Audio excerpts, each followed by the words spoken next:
Assalamualaikum warahmatullahi wabarakatuh. Sebelumnya izin memperkenalkan diri, nama saya Zomi Sekar Harum dengan NIM 123260153 bersama rekan saya. Kami dari kelompok 60 PKMRE akan mempresentasikan hasil proposal kami yang berjudul Aktivitas Nanoemulsi Ekstrak Daun Sirsak dan Ekstrak Brotowali sebagai anti kanker payudara, uji in silico dan juga uji in vitro. Untuk pendahuluan akan dibacakan oleh rekan saya yaitu Ferni. Kepada Ferni dipersilahkan. Kanker payudara merupakan suatu tumor ganas, dapat berupa benjolan yang disertai dengan rasa sakit, di mana tumor ini muncul akibat adanya abnormalitas gen yang mengatur pertumbuhan sel payudara. Menurut data dari Globocan pada tahun 2020, terdapat lebih dari 600.000 kasus kematian akibat kanker payudara di seluruh dunia, dengan lebih dari 60.000 kasus kematian terjadi di Indonesia. Berikut adalah grafik prevalensi kejadian kanker payudara dan juga kematian akibatnya di Amerika Serikat pada tahun 2024 dari berbagai ras. Daun sirsak dan brotowali memiliki potensi anti kanker di dalamnya. Daun sirsak memiliki kandungan acetogenin, di mana kandungan ini diketahui dapat menghambat sintesis dari ATP dalam sel kanker sehingga dapat menyebabkan kematian sel kanker payudara tersebut.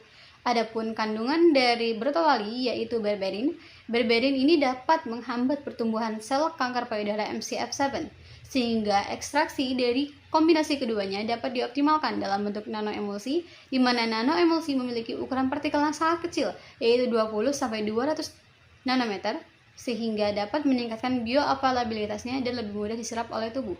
Pembuatan nanoemulsi ini sendiri dapat dilakukan dengan mencampurkan fase minyak, fase air, surfaktan, dan kosurfaktan untuk mengoptimalkan stabilitas dari sedia nanoemulsi ekstrak keduanya. Riset akan dilaksanakan selama 4 bulan, mulai dari Juli 2025 hingga September 2025, dan riset akan dilaksanakan di Laboratorium Teknik 3 Institut Teknologi Sumatera, dan pengujian in vitro akan dilaksanakan di Laboratorium Fakultas Kedokteran dan Ilmu Kesehatan Universitas Muhammadiyah Yogyakarta, Daerah Istimewa Yogyakarta.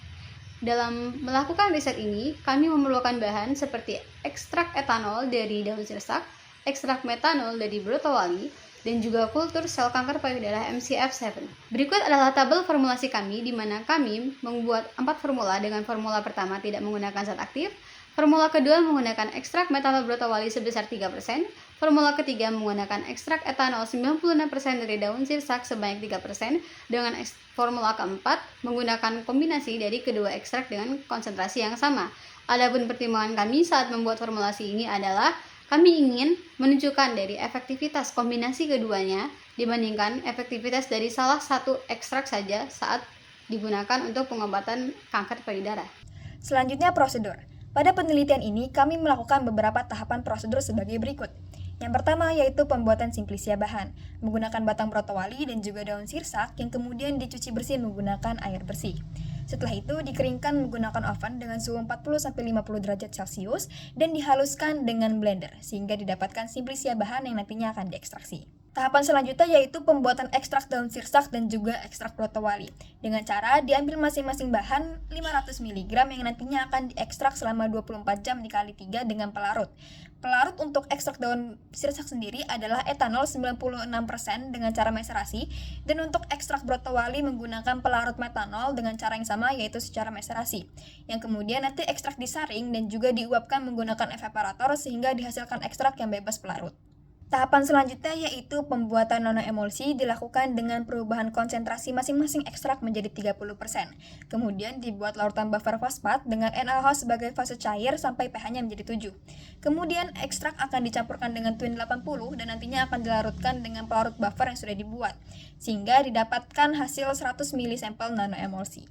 Prosedur selanjutnya yaitu dilakukan beberapa uji. Yang pertama, uji in vitro menggunakan metode MTTSI dengan kultur sel MCF7.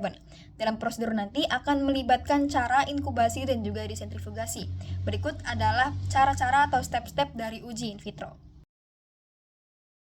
Setelah dilakukan uji in vitro, nantinya persentase sel yang masih hidup akan dihitung dan nilai IC50 atau inhibition concentration akan dianalisis menggunakan Excel, yang dimana nanti dimasukkan nilai Y sama dengan 50% ke dalam persamaan sehingga didapatkan nilai IC50 atau inhibition concentration 50. Untuk prosedur terakhir yaitu dilakukannya uji in silico. Pada uji in silico terdapat persiapan protein dan juga ligan menggunakan program DSV dan juga Autodoc Tools. Struktur ligan akan dihasilkan melalui ChemDraw 12.0 dalam bentuk 3D melalui DSV.